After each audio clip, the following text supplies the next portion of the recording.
Hey everybody, my name's Tom. I'm about to install a VFC-III on a 13 model Vision here. This is the second time I've done this. The first time was terribly difficult for me, so I thought maybe if I do it the second time, maybe able to help somebody else since I've had a little bit of experience with it and highlight some of the things that threw me off as a first timer. But anyway, I'm going to start with the basic tools. I'm not sure what I even need at this point yet. I'm going to have to step through it to realize, but you can take most of this bike apart if you hadn't done already with the 4 and 6 millimeter Allen wrenches and 10 and 13 millimeter sockets. The screwdrivers will come in handy taking off the injector plugs themselves, especially a small one. One thing I'd suggest you have ready before you get started is a very small screwdriver, one long enough to reach in there to the injectors. It's going to be vital for getting those plugs off. That's the toughest part by far, so much so that the big screwdriver, I don't know if it has any purpose other than to poke myself in the eye when I get frustrated at getting the injector plugs off, but it may come in handy, we'll see. So let's start with the basics. Everything you do on the Vision seems like starting out with, popping off the center panel here. You're supposed to open both sides, but if you're careful, you're not going to hurt anything taking it off one-handed. The instructions say locate your O2 plug in here. This is a 13 model. The O2 plug, for the front cylinder, is not in here. So you're going to skip that in the written instructions. It's actually up under the front cowling here on the left, and I'll get to that later. What we do need to do here is unloosen some bolts. We're going to take the harness wire back through here somewhere. I'll get to that in more detail later. Got to take the seat off. The rear O2 sensor is up under the seat, so the seat's got to come off. And so I'm going to start taking loose some bolts here. Alright, what I just did is took my handy dandy 4 millimeter, took off the bolt, the screw here and the screw here. When you look at them, you'll see that's what's holding the front of the seat in place. I've already loosened them up, so I'm going to take the bolts and the washers out like so. I lost one. I had to use a different part, so be careful about dropping those. And see if I can do this without cutting the camera off. Cut a little bit of it off. Do a little bit of it anyway.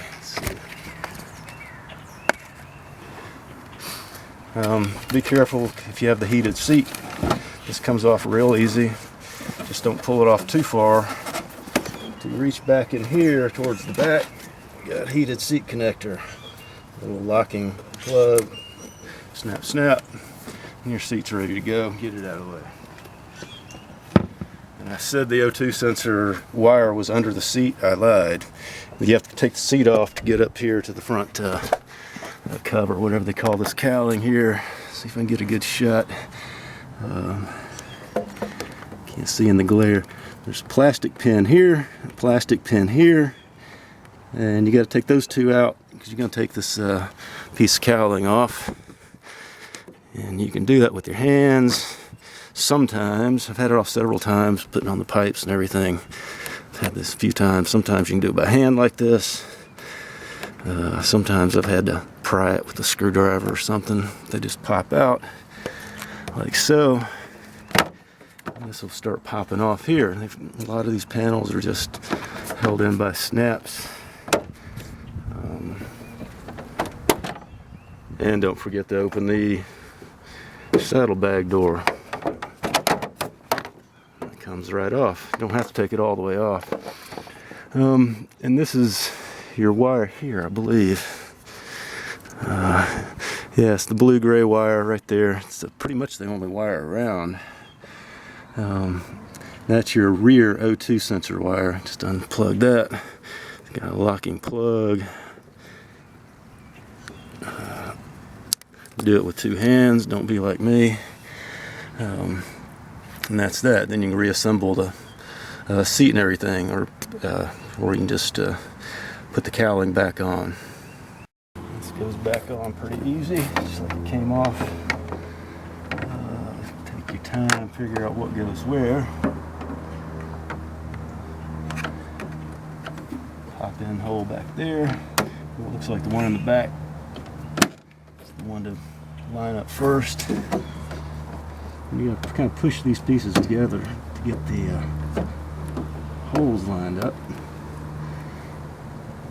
What it is, the front and left piece here snap are held together by these pins. Alright, saddlebag closed. We'll leave the seat off because we're gonna need to be up in here. This gives us more room to work for a while. Alright, I'm going to take a couple of things apart of here. Next step, first thing it says do is attach your ground over here. There's already a ground wire on mine from some other component. But anyway, this is the screw they're talking about. Back rear, 10 millimeter. Like I said, do about anything with the 10 millimeter and a 13 millimeter. Over here is the 6 millimeter screw.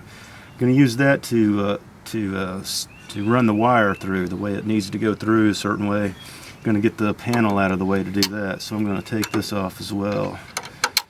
Get back to you in just a second. Alright, I loosened up the bolts, and here's the fun we're looking at. The controller itself.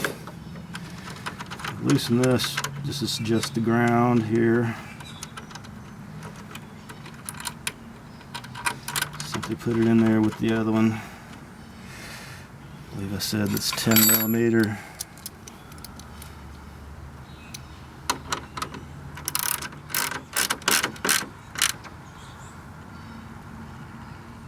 Snug it down good. This is the 6 millimeter bolt holding this panel here on. Take it out. This confused me, and I still don't have a clear understanding of what's going on here. I think it's simply because the wires will not go through here as much as it looks like they will. They need to go back down through here. So you're undoing this panel here, taking the harness like so, and taking it up through the front that way. And that'll work better in the future. Like I said, I don't know why it doesn't go through there, but I'm not going to experiment. It seems like I tried that and it didn't work out. That's why they have instructions. So that's as simple as that. That's just a matter of getting the wire where you need it to be, the harness. It says the front harness, but I think they mean centering the wire up towards the front. I'm not sure exactly why it's worded that way. But both of them works, I know that. So tighten this back down.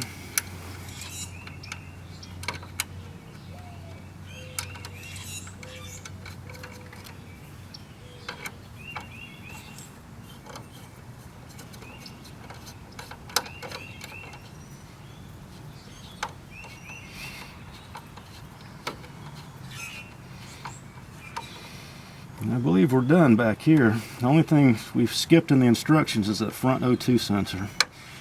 Again, we won't try not to forget that here. Hang on a minute. Okay, I've come around to the front of the bike here. You're not going to be able to see much, but I'm going to give you an idea of what I'm looking at anyway. Here, front cowling, front wheel. Looking down here at the battery. The red blob there is the positive terminal. What you probably can't see is here down bottom right a little bit is the plug. It's the that's the front O2 sensor plug we got to unplug. Probably better to see it from the other side. I'll go around there, but since I was sitting here I thought I'd point it out. And forget which side I unplugged it from. Looks like the other side. I'm going to have to because the lock is on the other side. Let's see.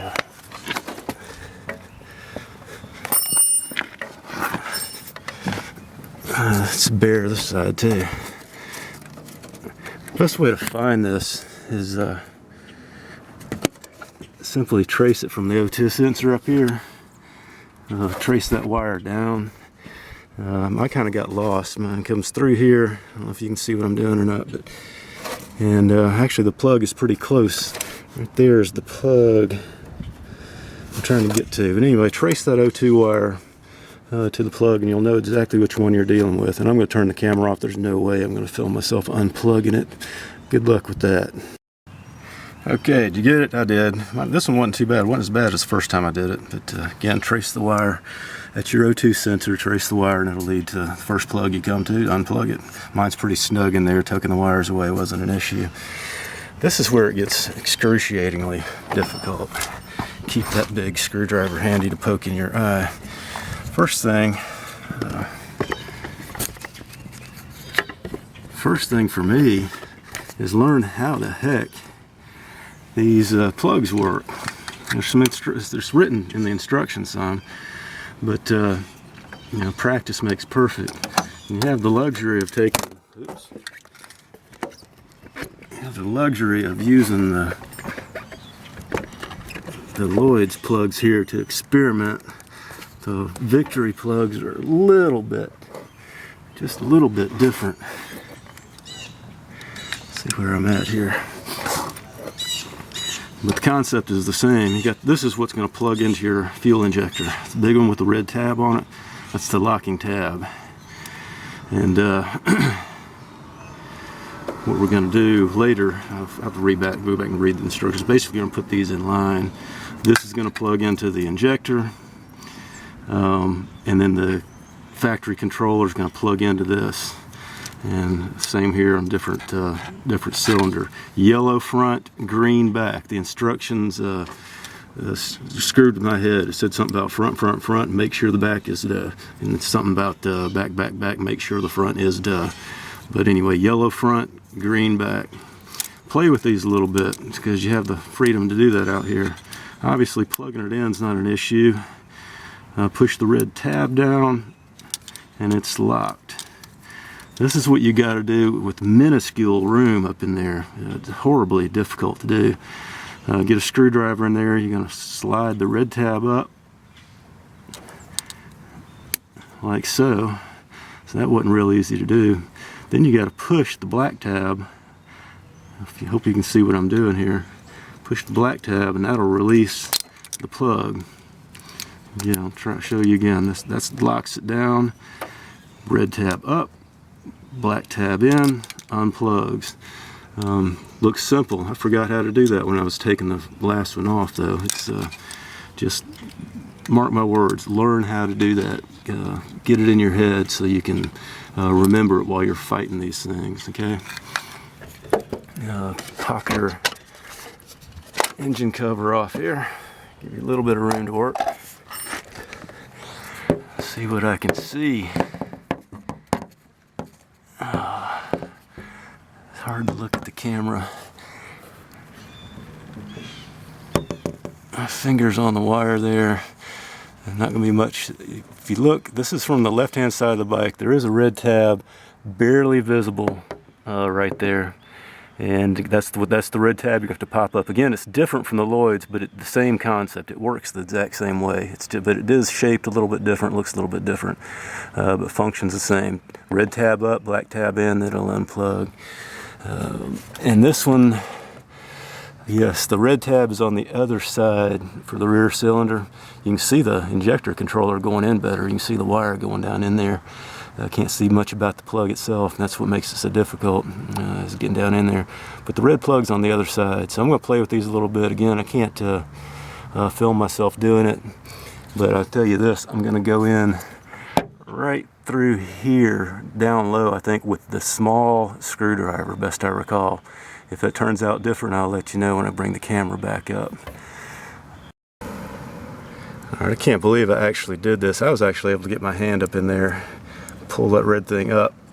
Actually, I pulled it up with the screwdriver like I was planning on doing. But after fighting with this black plug here, black tab there, finally reached up in there. I actually was able to get my thumb on it and pull it up like that. So that was amazing. I didn't think that was feasible. I haven't done it before. Anyway, that's the front. I'm going to go over and do the rear. Alright, I don't know how much you can see here. I can't see much in the light on the screen on here, but I think I've got it. Red tab's up, black thing in. This one, when it's chewed up, I don't know if I can focus that well or not. I managed somehow to go in with the screwdriver and pop, push, pull out. It took a long time, okay? These things are tedious. Be patient, be gentle. There's a tendency for me anyway to want to just tear the thing out, just rip it to pieces, and hence all the scuff marks on there. But what I found last time, this time, working the front one this time and both cylinders last time, eventually you hit the sweet spot and these things just kind of come loose. So be patient, try different angles, maneuvers. Kevin Cross, he suggested using a friend, and that is probably a brilliant idea, probably a fabulous idea, so somebody could hold it from behind while you poke from the other side, and that's probably the wisest thing to do by a long shot. It's feasible to do it by yourself, but it is difficult and unpleasant. So next thing we're going to do is plug in the VCF-III and then plug these harnesses into the backside of the VCF-III. And you kind of have an in-series thing going, I guess is what that would be. Let me get my act together and I'll come back to you. Okay, yellow front, green rear. Okay, there's the yellow wire there. It's going up this way. The small plug, obviously the, I guess that's considered the male. There's different ways of looking at it. It's the male because the electronic plugs are the male side. Gonna plug up in here with the big locking mechanism to the locking mechanism, like so. Anyway, I'll do that with two hands. And then this obviously is simply going to go in there down on your plug. Remember, the red tab was this direction on the front, the red tab is that direction on the other side, and they aren't square. That kind of threw me trying to get these things plugged back in.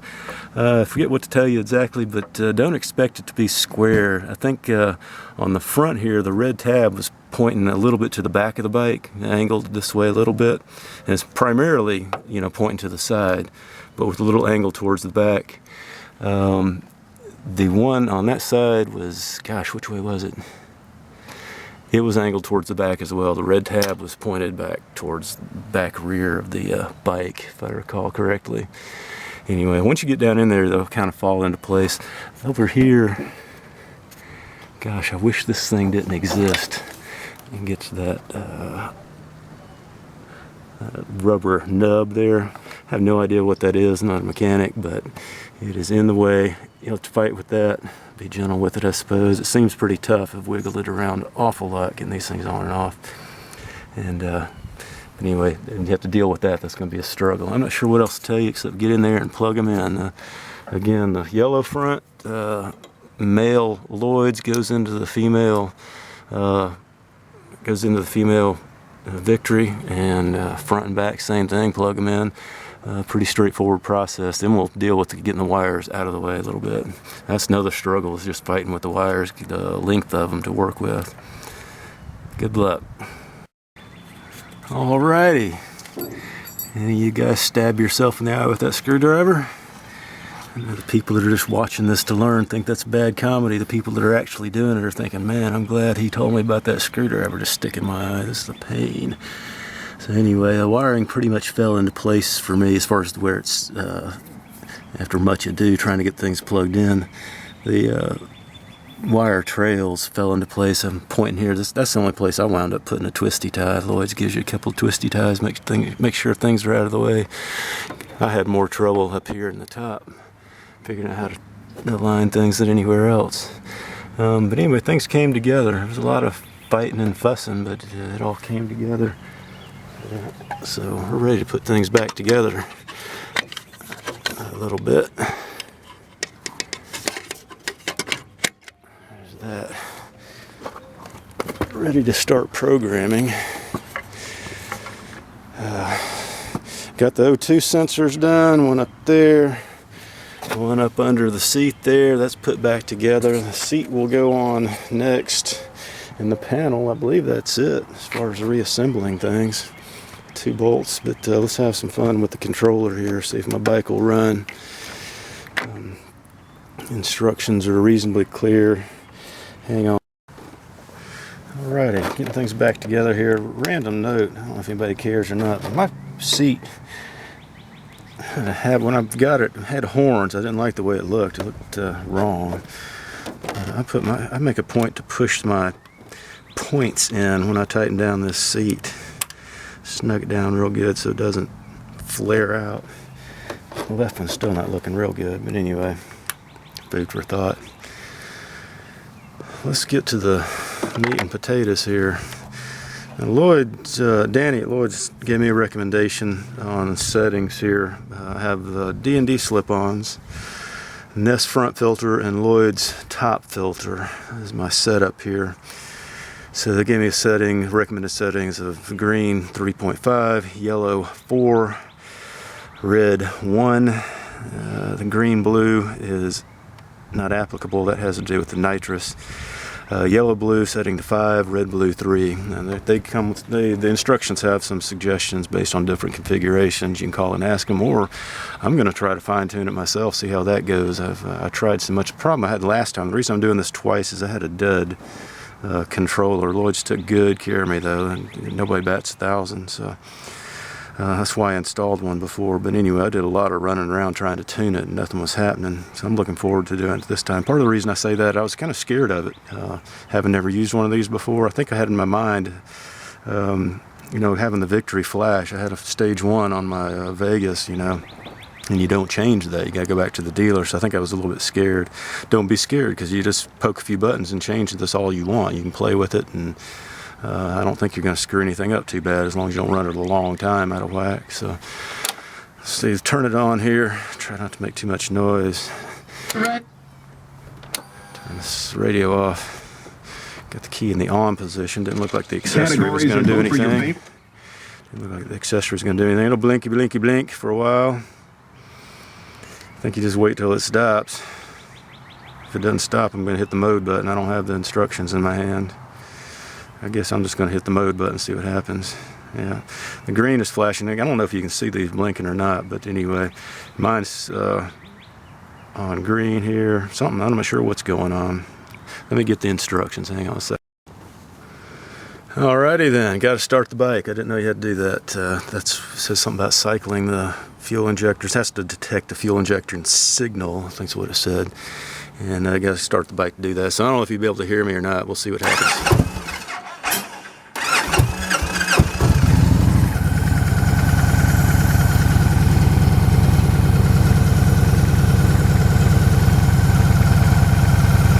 Blinkety blink, and then it went to green 0.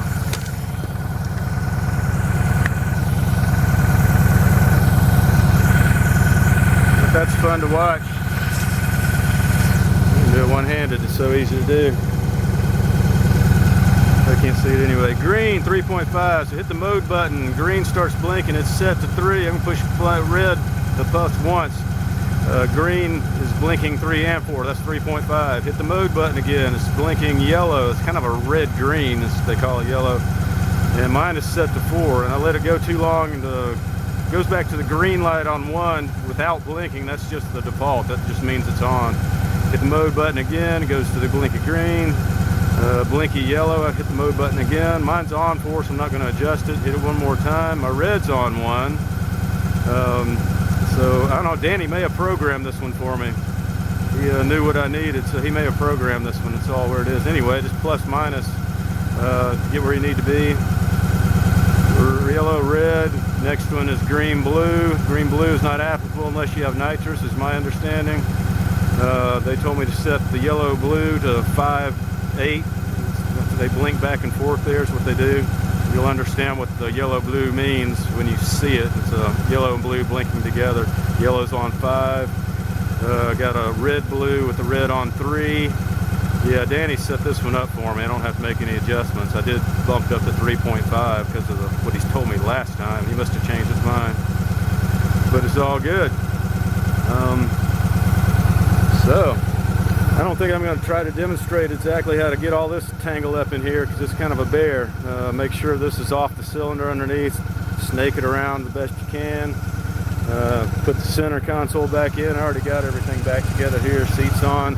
Don't forget the plug on the heated seat. I believe that's it. I used the 10mm socket. I used the 4 and the 6mm Allen wrench.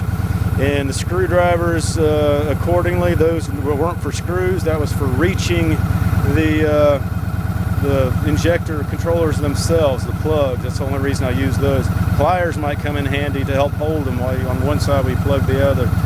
Friend to hold the back side could come in real handy. And what tools you use to hold them, that's kind of up to you. There's not a tool made for the business.